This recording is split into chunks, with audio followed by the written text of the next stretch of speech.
साहेब, देवेंद्र फडणवीस साहेब, याच्यामुळे आता लोकांना वेगळी शंका त्याच्यामध्ये यायला लागली. रोहित पवार भावनेच्या भरामध्ये मुद्दे मांडतोय, टेक्निकल मुद्दे, अराजकीय बोलतोय, पण भाजप मला ट्रोल करते. मग ट्रोल करायचं कारण काय असा प्रश्न आता लोकांना त्याच्यामध्ये पडायला लागलेला आहे. त्यामुळे तुम्ही तुमच्या होम मिनिस्ट्रीचा वापर करून आता या ठक्करला तर आम्ही काय सोडणार नाही. समित का कोण आहे त्याची माहिती आम्ही काढल्याशिवाय राहणार नाही. पण असे जे ट्रोल आहेत हे आज मला ट्रोल का करतायत, एक परसेप्शन करण्याचा प्रयत्न करतायत की मला वेळ लागलाय.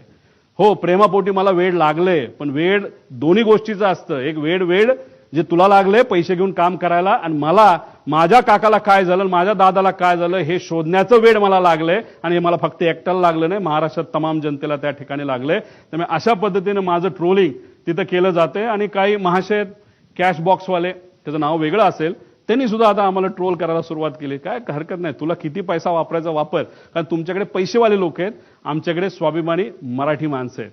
आणि त्या लोकांना आम्हाला सांगायचं आहे की ठीक आहे, तुम्ही मला पाण्यात बघता का काय, पण एक समजून घ्या, माझे आजोबा फार मोठे आहेत, माझे काका मोठे होते, आणि मी रोहित पवार आहे, आणि मी या महाराष्ट्राचा स्वाभिमानी नागरिक आहे.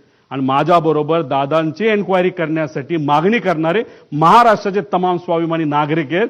हे असे चिरकुट पैसे घेऊन काम करणारे ट्रोल या ठक्कर का कोण आहे त्यासारखे नाहीत. त्यामुळे हे लोक मला ट्रोल करतात, याच्यावरून लोकांना आता वेगळ्या शंका यायला लागलेल्या आहेत.